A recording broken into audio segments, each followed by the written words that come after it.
Atlantic seaboard, one fine morning in 1943, an imposing force of American naval air power proceeds to an important rendezvous. This force is the aircraft complement of a new carrier: fighters, dive bombers, torpedo bombers. With the air group commander leading everyone, they're flying out to sea to join the ship which will be their floating home and fighting base. He is one of many carriers which the American people have built since Pearl Harbor to destroy the enemy in his own part of the world, far away. And there now is our base, powerful and serene. In honor of all American aircraft carriers, let us call her the Fighting Lady.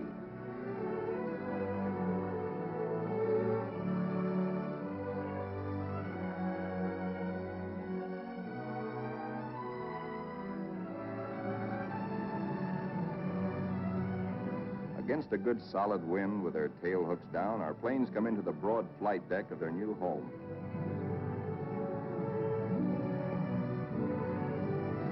In case the plane's hook fails to catch the arresting gear, there's a series of stout wire barriers. Number one man on the flight deck just now is the LSO, the landing signal officer, always a flyer himself. Like all aviators, he'd much rather be flying. Come on in and sit down. The plane is out of the groove and he waves it off. Come around another time, pilot, and we'll take you aboard.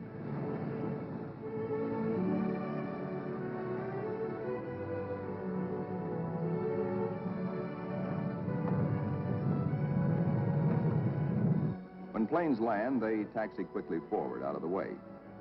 Later, they'll have to be shifted to the stern and rearranged in proper position for takeoff. This is called respotting the deck.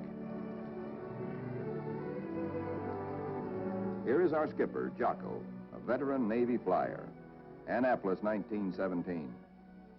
He is not impressed by our earnest efforts, nor are the flight deck control officers. The skipper calls all hands together and gives us a piece of his mind. We'll never be ready for combat unless you flight deck crews learn right now to work as a team. Don't you men realize that before long we'll be in dangerous waters? That's too slow. Bear a hand.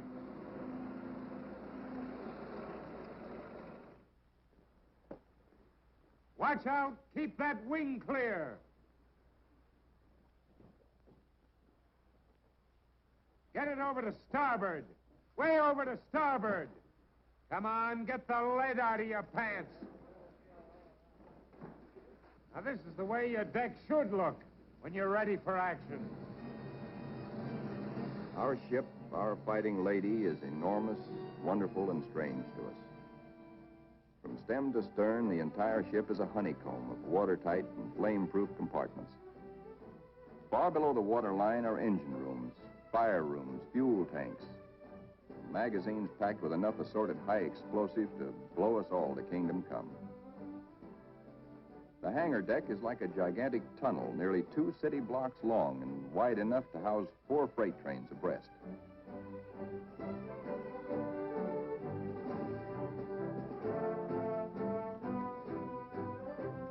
It'll take us a week, a month maybe, to learn our way around. These new surroundings are as mysterious to us as they are cold and impersonal. Our Fighting Lady is like a huge floating cave, noisy and uncomfortable.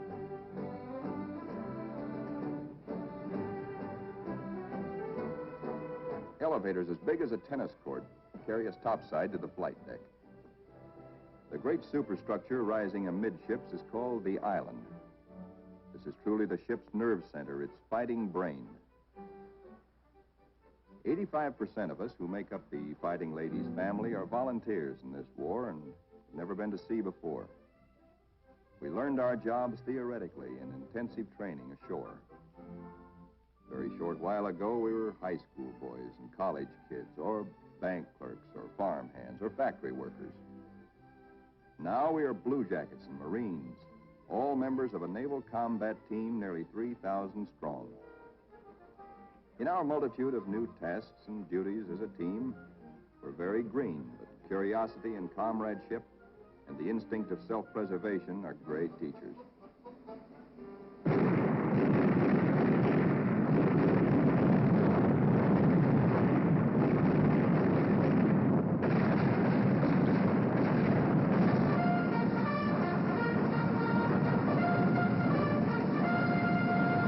Some of us have to master the delicate and complicated instruments which control the fire of our 5-inch batteries, the guns that must defend the fighting lady when enemy dive bombers and torpedo planes attack.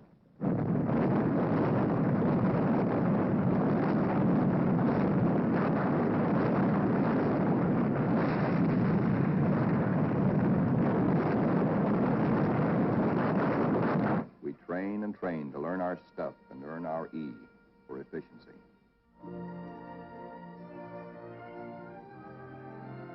The Fighting Lady's destination is still a closely guarded secret. But no one can hide the fact that we're entering tropical waters. Our ship seems more friendly and comfortable now. We greenhorns feel that a suntan will at least make us look like fighting sailors. Even our mascot, Scrappy, has been at sea longer than most of us.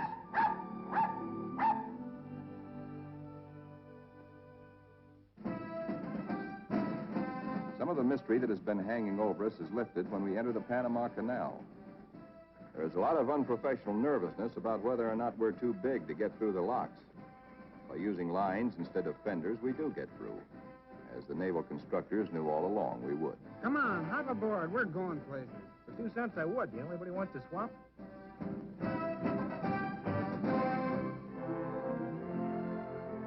Now we stand out into the Pacific, and life aboard settles down into monotony. Here are our aircraft pilots, officers all. Ship's company call them the glamour boys. They are the men who fly and fight our planes. All the efforts of all the rest of us are concentrated on putting these people into the air and getting them back again. Most of us are hiding a certain amount of nervousness and anxiety, for many of us are Johnny-come-latelys, reserve officers who only recently learned to fly at Corpus Christi and Jacksonville. Others among us are specialists who trained at Quonset Point, Rhode Island. Reserves are called by the regulars, in a friendly way, 90-day wonders. In return, the Annapolis regulars are called the trade school boys. But whether Quonset or Annapolis, all are bound together in the fraternity, the close fellowship of Navy men.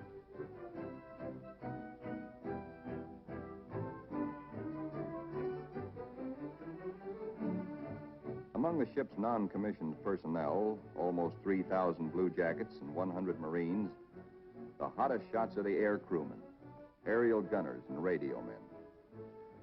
These boys and the plane captains are the partners of the glamour boys in the air. By non-flying blue jackets, they are called Zoom pigeons or Airedales. And because they receive 50% extra pay for flying, they are sometimes referred to as the bankroll boys.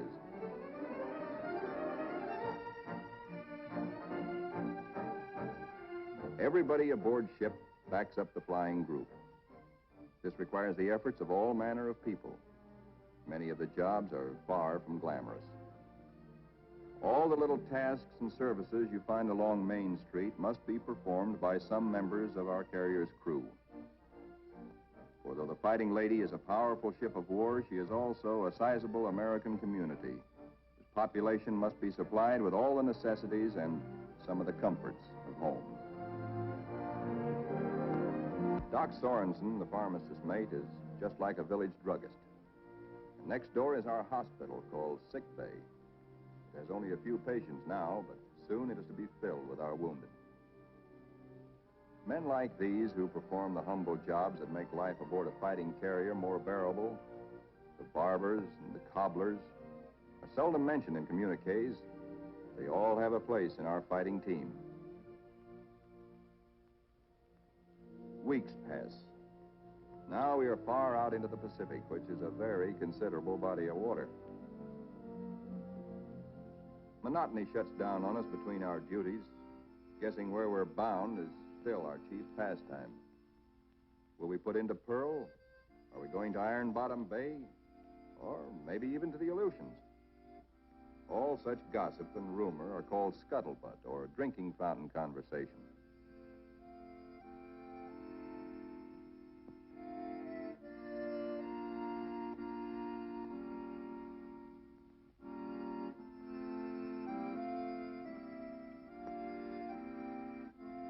Throughout the ship, men get together in little groups to take refuge from the heavy burden of waiting for something to happen.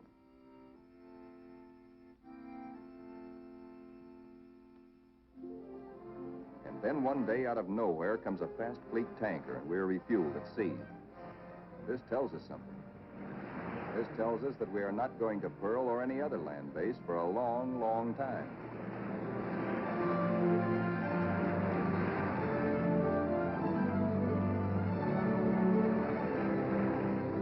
Besides our skipper, we have an admiral aboard, a sea dog who's been a naval flyer for nearly 20 years.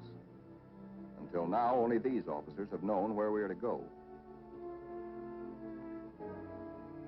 But now Jocko, our captain, confers with the air group commander and reveals the plan. The Fighting Lady has been ordered to make a strike. She will pass through waters where no carrier task force has ventured since the bloody Battle of Midway. Remember, this is 1943, long before we took the Marshall Islands.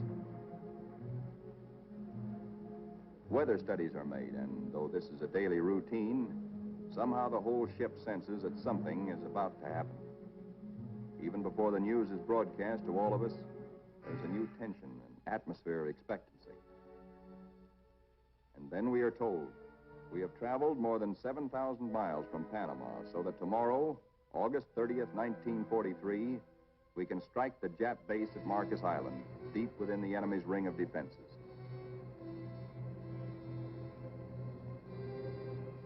The evening before our first strike, the air group commander briefs all his pilots with maps and the model of our target. We are sticking out our necks to within 1,000 miles of Tokyo to divert the Japs' attention from other American activities far south and east of Marcus. Those of us who have never before been in battle, that's most of us, ask a lot of questions of those who have seen action. See gunners. Don't break off until you're practically on the same course and right astern of the enemy. Then push over fast. Outwardly, we try to seem composed and cheerful, but a lot's going on inside our minds. We question our most inner selves. What'll it be like? How'll we take it? Will we do all right? This is the night when a lot of boys write one more letter home.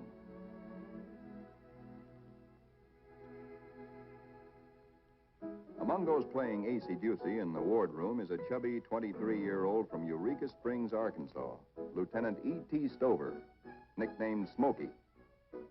That's he sitting on the far right. Having flown 50 missions at Guadalcanal, Smokey has been ordered to take a rest. He'd much rather be flying.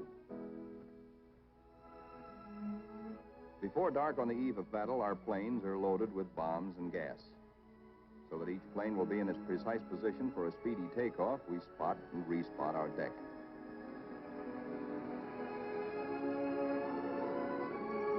Now all is perfect. We will strike at dawn. And now GQ, General Quarters.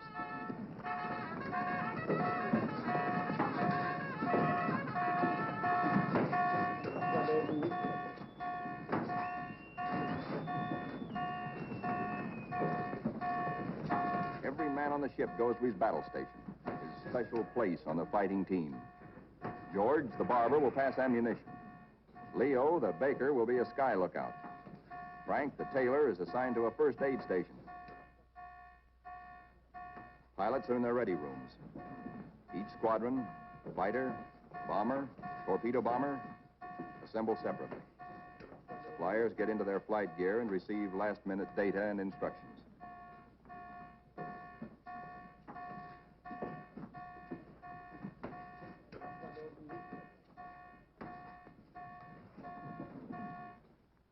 On the flight deck, our first battle dawn awaits us. Our whole ship is on hair trigger. The Fighting Lady is hardly 100 miles from the first target of her career. These last few minutes before the order for our first action are the toughest time of all.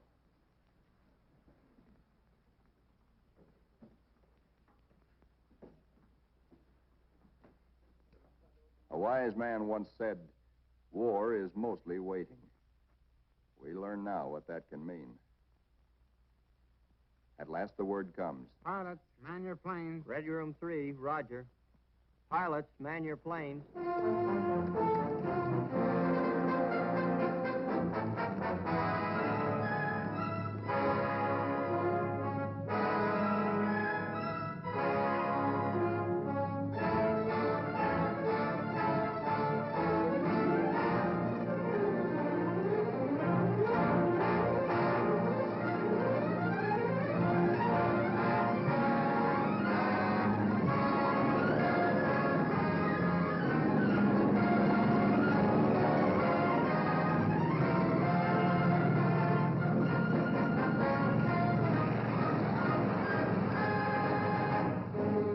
Fighters take off first to form cover aloft for the other squadrons.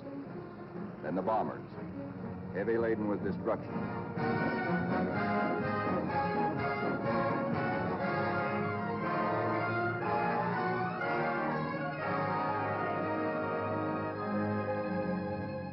The sun has risen now, and our escorts are alert for enemy submarines. But the Fighting Lady steams boldly toward our target to lessen the distance for our planes when they return.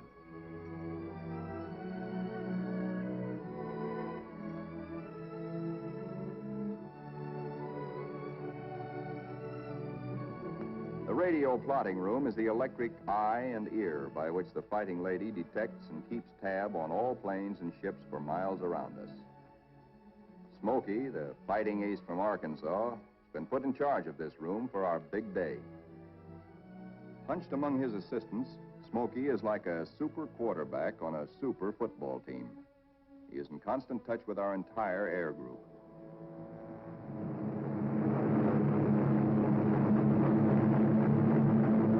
As our first fighters race in toward Marcus Island, they stay low, hoping to escape detection by the enemy's radar. Then they climb suddenly and dive. A surprise strafing attack on the enemy's airstrips.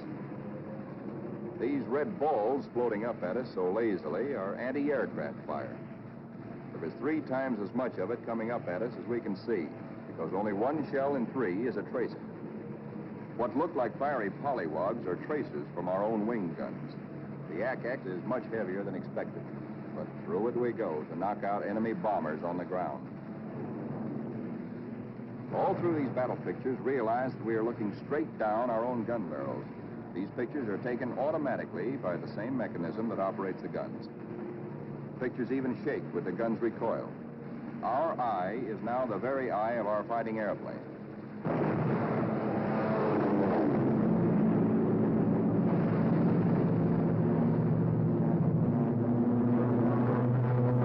The enemy's picket boats and supply ships offshore are thoroughly strafed. No longer will these craft bring rice and sake and munitions to Marcus.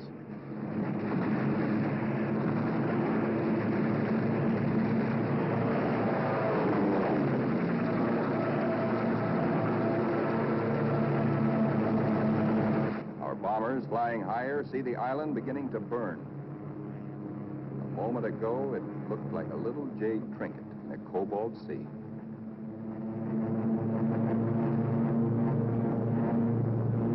As the fighters and bombers swing victoriously away from Marcus Island, towering columns of smoke show the thorough job our boys have done.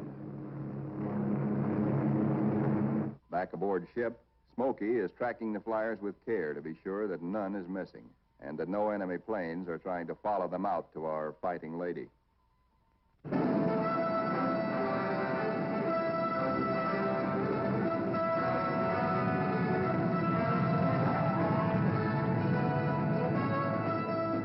As our planes come aboard, there begins an operation almost as exciting as the attack itself. A ballet after battle, with the plane directors as dancing masters. The whirling propellers fill this scene with danger, but now our crews are trained and adept.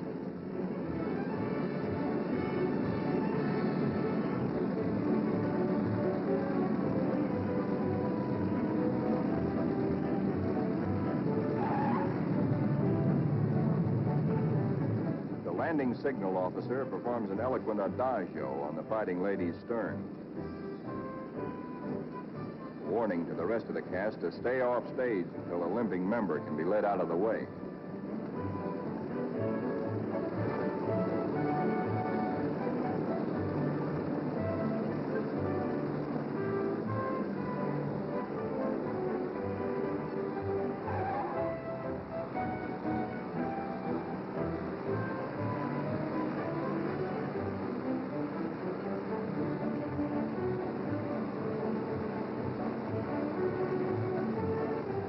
pilots go below to report to their combat intelligence officers.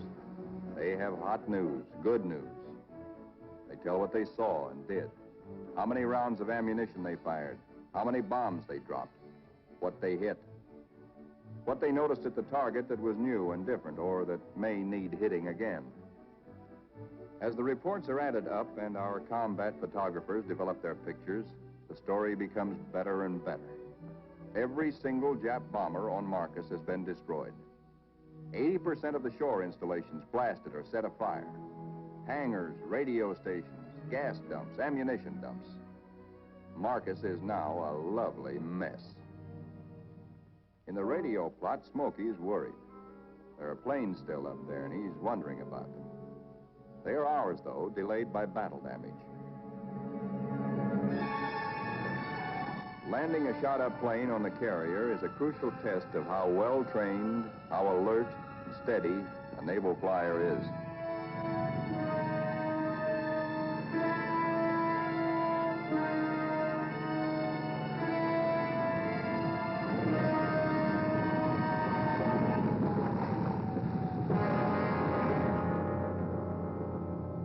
The Fighting Lady now has met her enemy. In the wardroom, the pilots who this morning felt new and nervous now talk like veterans. We have been baptized by fire and have survived nicely. We of the Fighting Lady are growing up.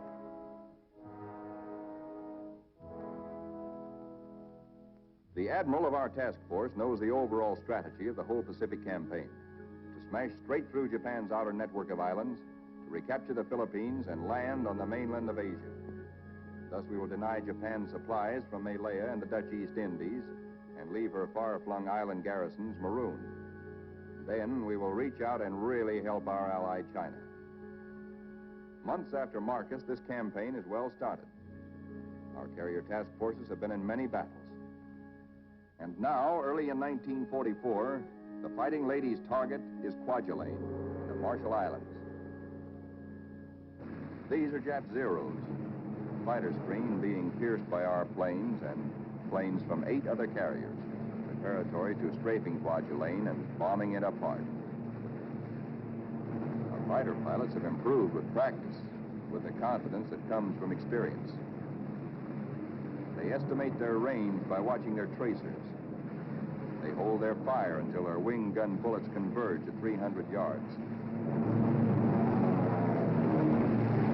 Shoot in bursts instead of in steady streams, which heat up the guns and spend ammunition.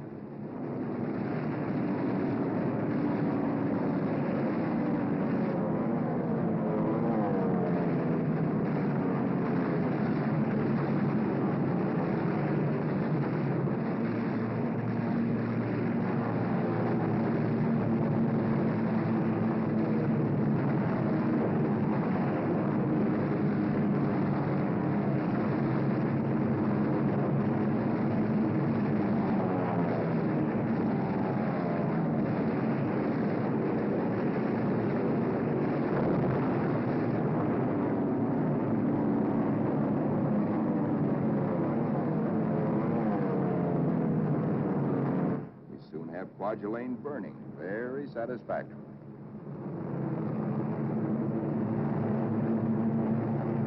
After our bombing attacks and heavy shelling by our surface ships, assault craft filled with Marines and Army hit the beaches. And very soon after that, Kwajalein is ours.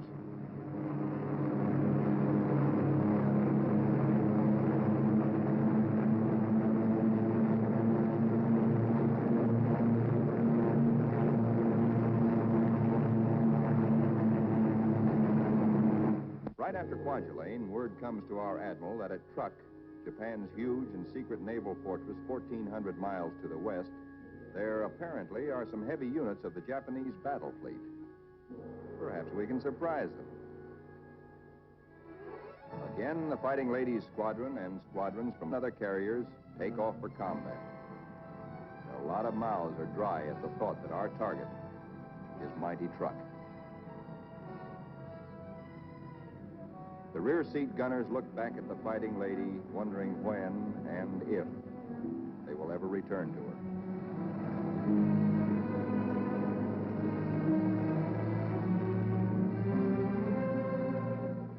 All that we know about Truk, we know from a few photographs taken by some nervy Marines on reconnaissance just 18 days ago. We hear that it is a complex of heavily fortified islands surrounded by airstrips, with naval anchorages at certain spots among the islands. For the next 2 days, more than 1,000 of our carrier-based planes are going to sweep in on Truk in relays. The planes appear to float gently off our bow. Actually, their airspeed is a good 70 knots. Diving in on Truk, we again turn on our guns and their synchronized cameras. Truk's defenders are aloft and we smack them hard.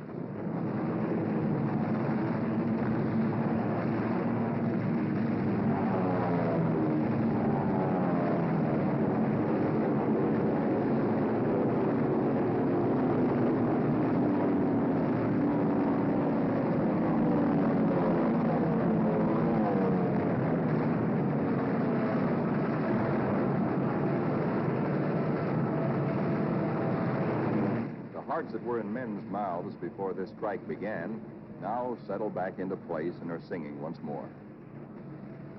There's something really grand, something historic about diving in here on this place which Japan has been building and guarding jealously from all but Japanese eyes for 20 years. We dive right in low and take a good look at fighter strips, bomber bases, seaplane ramps.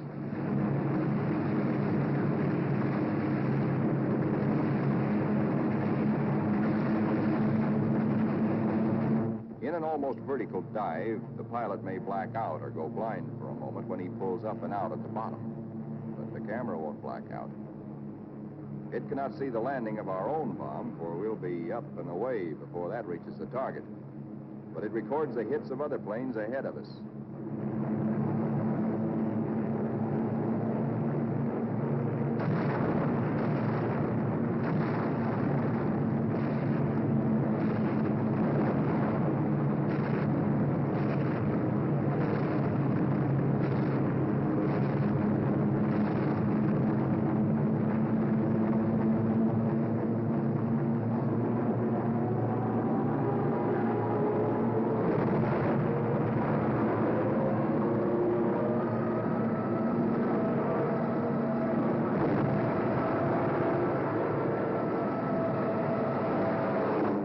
To find the Jap fleet here, but most of it's gone. Some lingering ships, including some of their fast fleet tankers, we find hiding in sheltered coves. The vessels which we are now strafing are other fleet auxiliaries, rice boats, transports, and ammunition ships.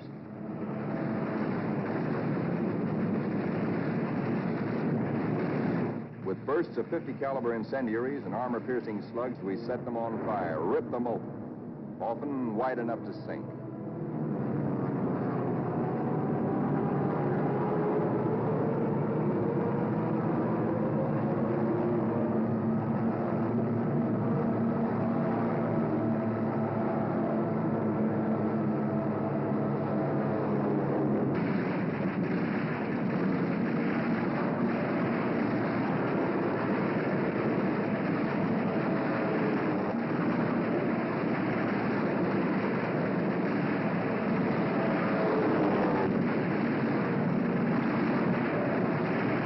Strafing ships filled with TNT is not very healthy for pilots who dive too low.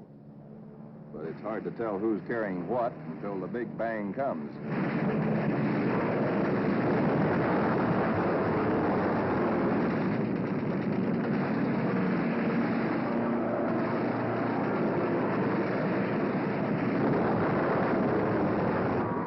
Returning to the deck at 130 miles an hour with a flap shot away, all a pilot can hope to save is his own skin.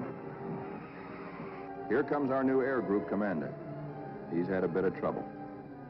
His windshield is blotted with blood, and he has to feel his way aboard. Strafing at low altitude, he took a 40-millimeter anti-aircraft burst right in the face. More than 200 wounds, and his plane a sieve. But he'll live to fly again. Some planes will not return, but others come back and land somehow, anyhow. Considering the toughness of Truk, our losses are astonishingly light. No time is lost getting casualties below.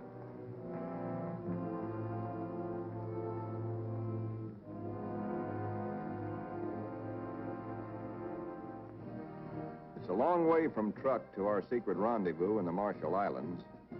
Someday it can be told just where this is. Actually, it is a magnificent new fleet anchorage, an advanced naval base, which we have taken from the Japs and made secure. Now, for the first time, we, who have been operating as separate, relatively small task forces, see assembled the enormous mass of naval power. Over 1 million tons of American fighting steel. New carriers, new battleships, new cruisers and fleet auxiliaries in an amount which Japan could never conceive, let alone produce.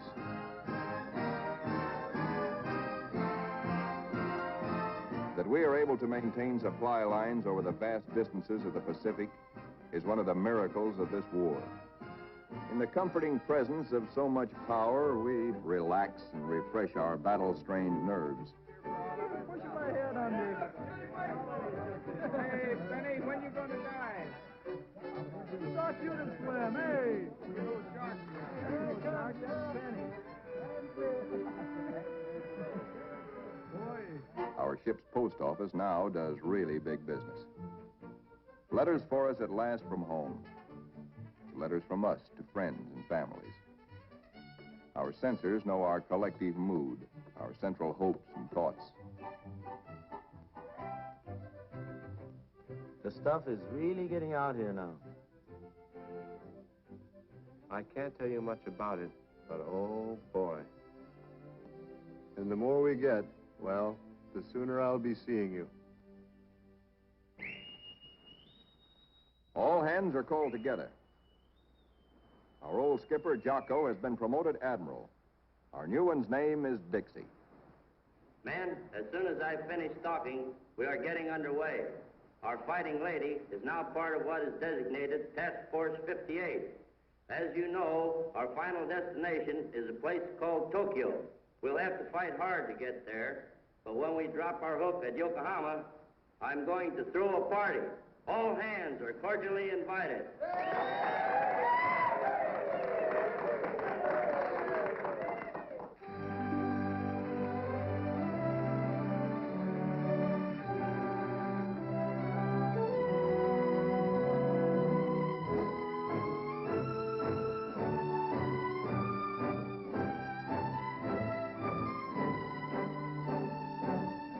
Our task forces are built compactly now around carriers like ourselves, with speedy new battle wagons at our side. A carrier skipper never leaves the bridge at sea, because carriers and their planes are the first to strike the enemy or to be struck by him. Our aircraft pilots are constantly on call, for despite the mass of power spread out around us, these are still dangerous waters. Our pilots know this all too well, but it doesn't worry them now, for they're seasoned. They know how. There are a lot of new faces among us, but most of these men, too, have been in action. At places like Hollandia, Mille, Jaluit, Palau, Rabaul, Wake, Meloilap. Our rear seat gunners and radio men are old hands now. Some of their faces are different, too, because there have been replacements. A lot of them have been made commissioned officers. There's a saying in the Navy that you never learn to love a carrier until she gets hurt.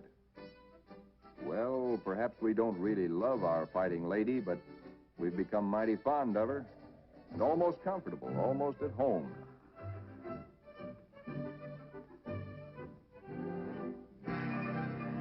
Occasionally, our shipboard movies bring us that one thing we crave the most, one touch of something utterly American, one deep breath of home.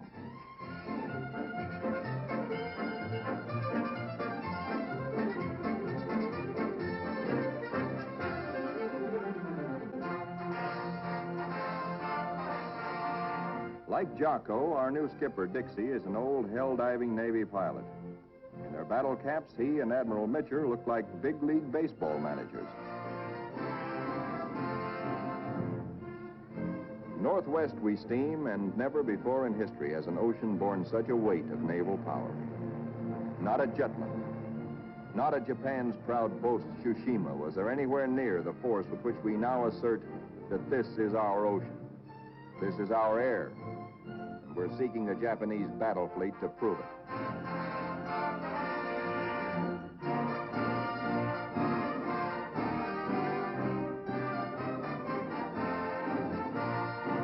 With our cruisers and our biggest new battle wagons present, we are strong enough to hope, really to hope, that we may provoke the Japanese fleet into accepting a fight.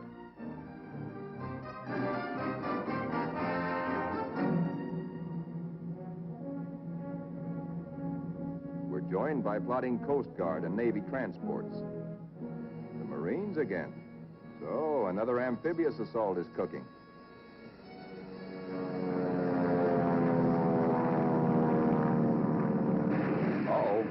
Our patrols have spotted an enemy search plane and are after her. She's a big bird. A 20-ton, four-motored Kawanishi seaplane, the kind we call Emily's.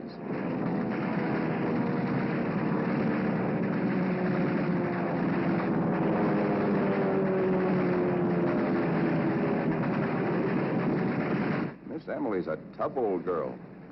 Right now, she's screaming for help and telling Tokyo by radio where we are. Hellcats are closing in on her.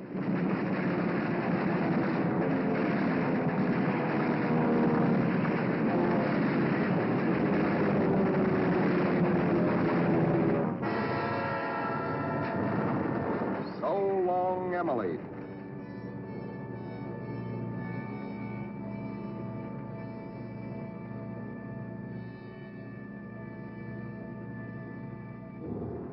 Now that the enemy knows where we are, and we know he knows, our brass hats get together on final arrangements for what may turn into another Midway. Our objective, first of many in our drive through to the Philippines and China, will be the Marianas. In battles just ahead of us, we are to make good use of a multitude of weapons, special devices, and techniques which have been evolved through the 30 years since the U.S. Navy first took to the air.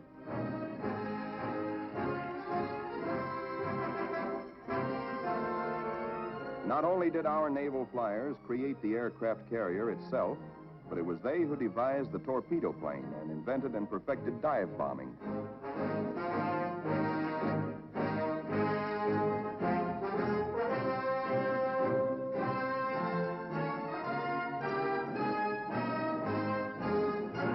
Disposed about our flight decks so that planes can be quickly armed are all manner of death-dealing objects. 500, 1,000, and 2,000-pound bombs. We have torpedoes and incendiaries, and the kind of anti-personnel bombs we call daisy cutters.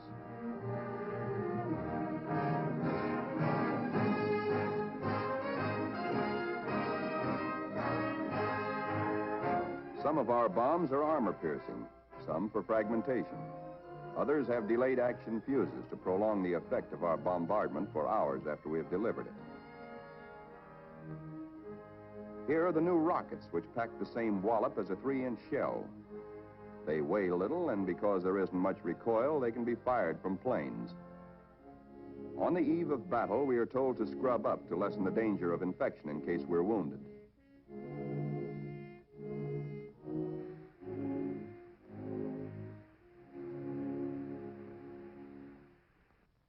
As well as our bodies, most of us prepare our souls.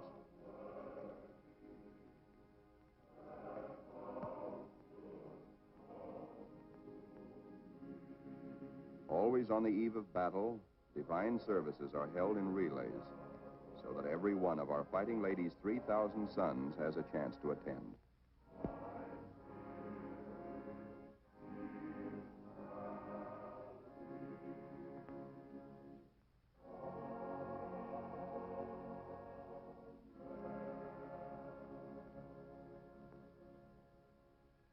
As the eve before battle lengthens, there is the usual waiting. Again, we're reminded that war is mostly waiting.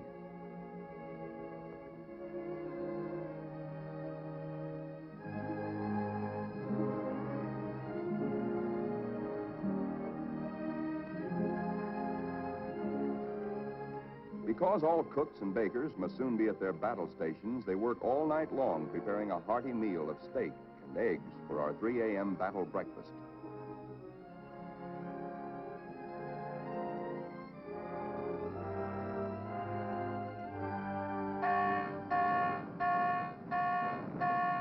We are being attacked.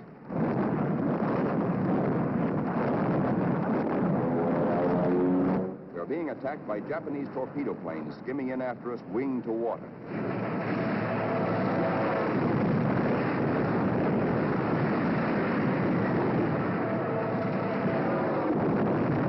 All they want is one hit on our flight deck.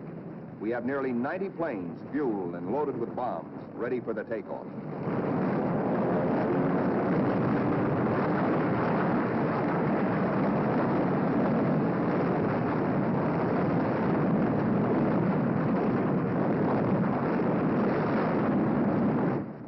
Patch of flame is a burning Jap.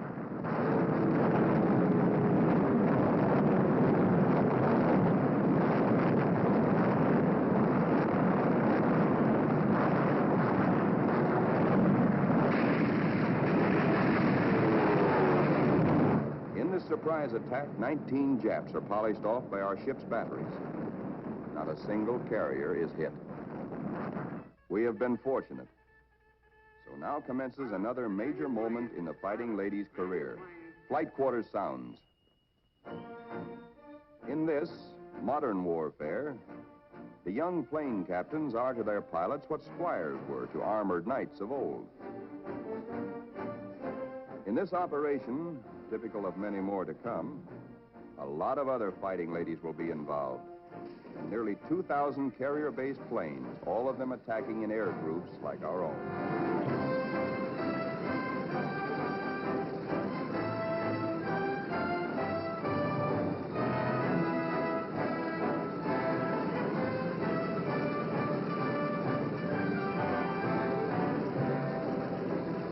From now on, we tighten our belts and steady our hands as our Navy makes progressively bigger attacks nearer and nearer the heart of Japan.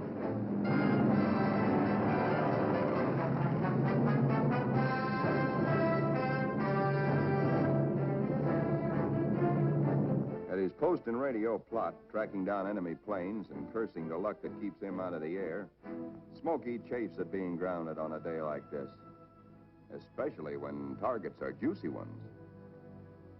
All the Jap air bases and military installations in the Marianas, and a special prize package, Guam, the island which we did not fortify, but the Japs did. Now comes word that the Japs have sent strong air reinforcements to Tinian, which flanks Guam. Again, our synchronized cameras record, as no human eye and memory could record, just what our guns and bombs do to the enemy. These pictures enable our air combat intelligence officers to assess the damage as we swoop down upon Tinian.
While our planes return for more fuel and ammunition, the surface vessels take over.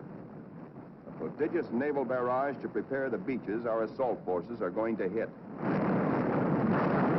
Not only our newest, but some of our oldest and proudest battleships are here. The Colorado, the Tennessee, and the USS Pennsylvania, flagship of World War I.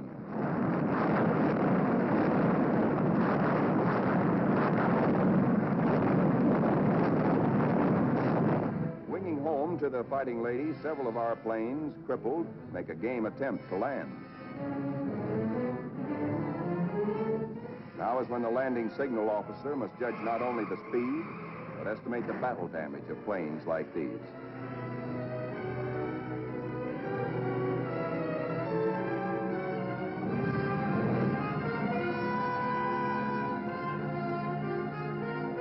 And flight deck emergency crews, firefighters, rescue details, and medical corpsmen exhibit almost incredible courage.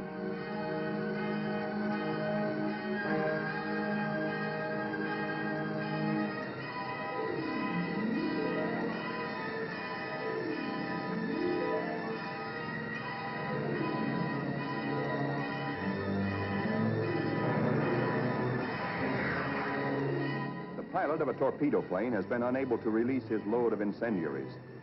Burning thermite is spilling out at incandescent heat. In the plane's tanks remain about 75 gallons of high-octane gas. The men who brave this danger to save pilot and crew deserve every citation they get.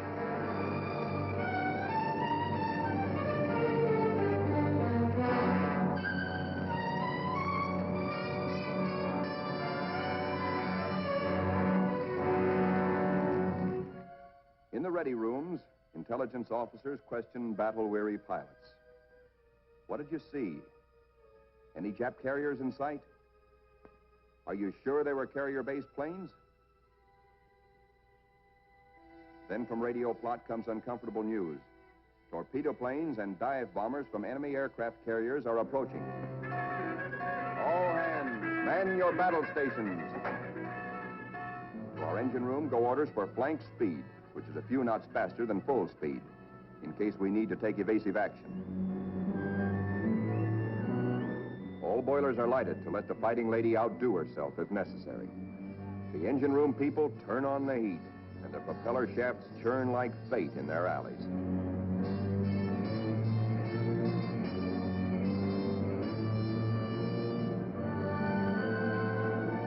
The Fighting Lady leaps through the sea on her guard.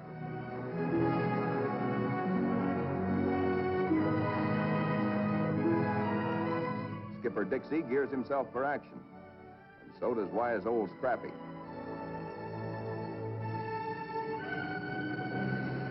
And now, here they come.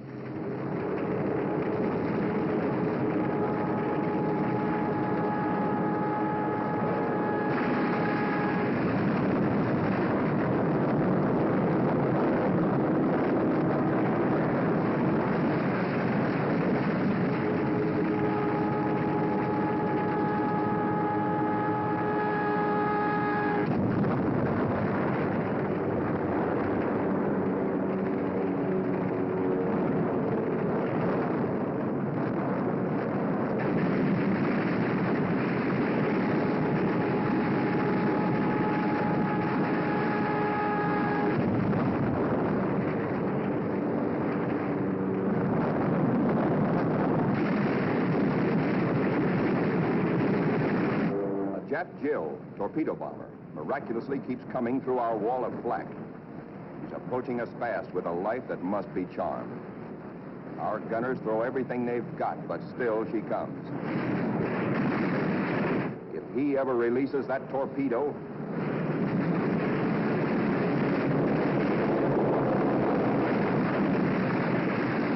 She missed us.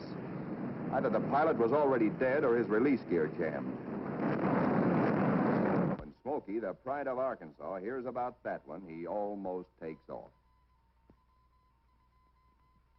Now our reconnaissance has spotted the Japanese task forces. This is the moment we've been fighting and praying for. Every plane that can fly and every qualified pilot is ordered into the air. At last, Smokey gets his chance to fly again. Pilots, man your planes. Pilots, Man your planes.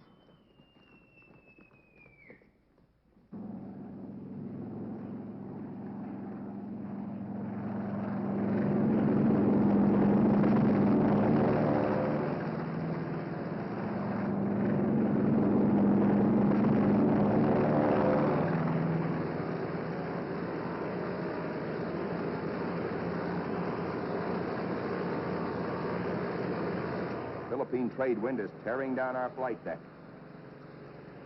Our planes strain forward to rise into it. Our entire air group thunders out behind the group commander.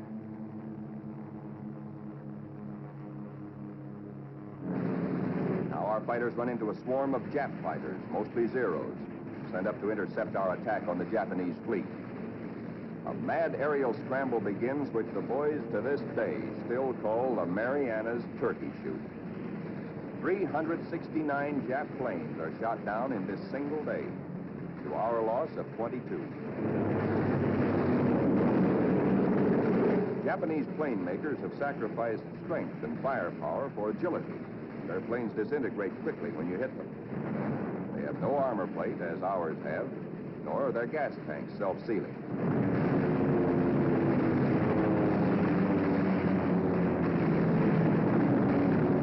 Little monkeys are fancy flyers.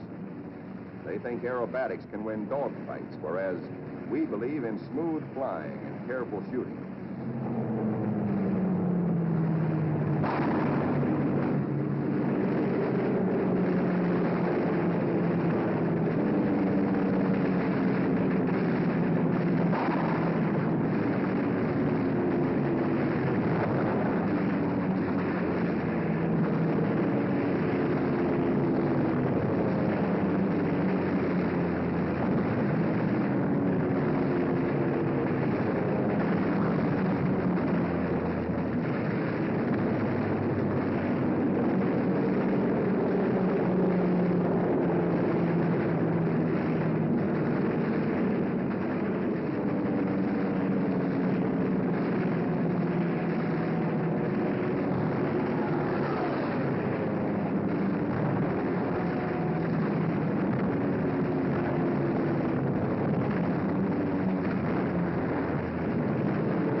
Now, at last, through a late afternoon haze from high altitude, our air combat group sights the Imperial Japanese battle fleet. These are the first pictures ever taken of a great enemy naval formation like this.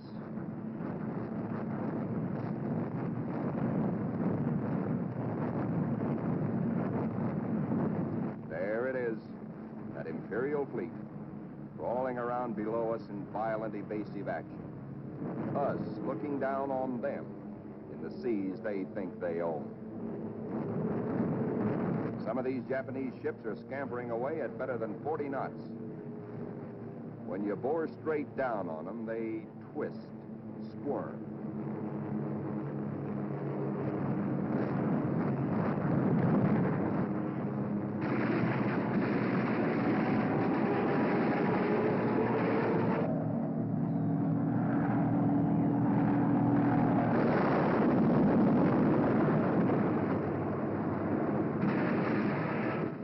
A big destroyer at the bow, hoping to shoot out his bridge. And he shoots back plenty.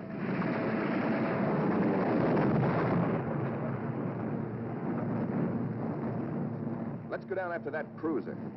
He answers us emphatically from the forward turret.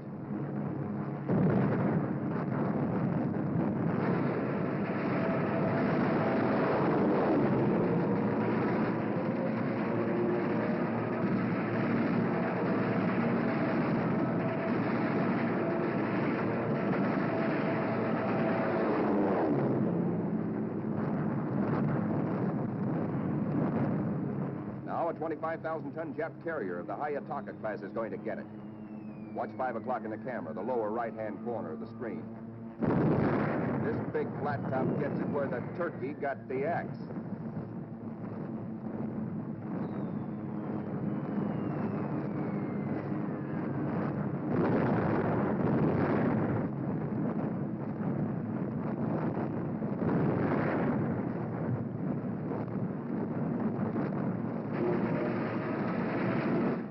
stretch off some of these babies. Just watch this one. And now we come home from the Battle of the Philippine Sea. 17 Jap warships have been sunk or severely damaged. Several of our returning planes have been badly shot up. A dive bomber comes in out of gas. He pulls off to starboard, but noses over because his wheels are down.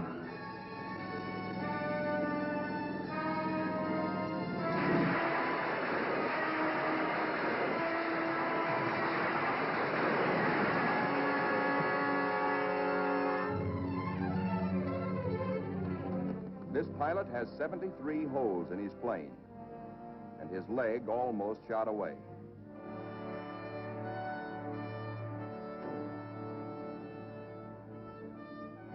To clear the deck for other planes, number 30, badly damaged, is jettisoned, given the deep 6.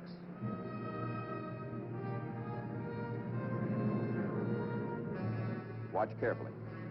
This man's controls are all but shot away.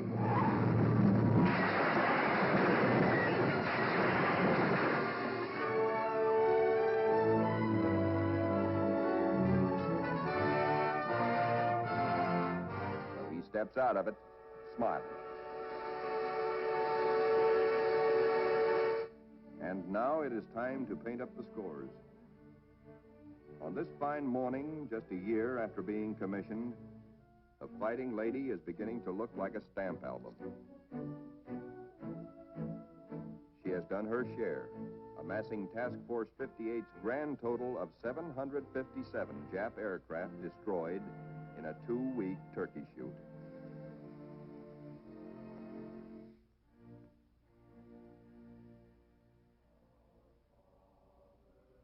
But there's another score to add up. Our own casualties. Quite a few faces are no longer with us on the Fighting Lady. Among them, Lieutenant Commander Upson, skipper of our torpedo squadron. Lieutenant Pappy Condit. Lieutenant John Meehan. And that fightingest gentleman, Lieutenant Smokey Stover. Yes, Smokey's missing too.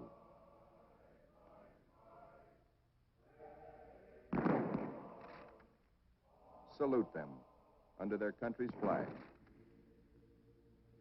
For they were brave. They were gallant. Others will come forward to take their places. For the battles we have fought on the seas and in the sky are only the beginning. Still hungry for battle will steam our carrier. Serene, powerful, unafraid.